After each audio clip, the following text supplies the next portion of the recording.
ডাম্পারের ধাক্কায় মৃত্যু হলো এক বাইক আরোহী, একজন চিকিৎসাধীন বর্ধমান মেডিকেল কলেজ হাসপাতালে।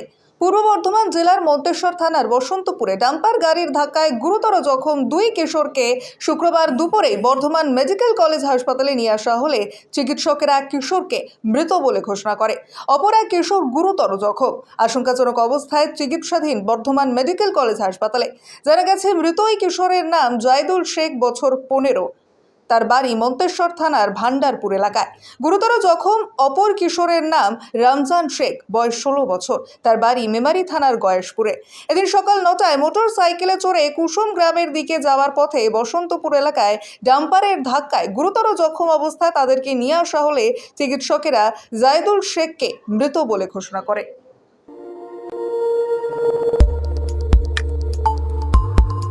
দেখতে থাকুন নিউজ প্রাইম টাইমস, আপনাদের সাথে, আপনাদের পাশে।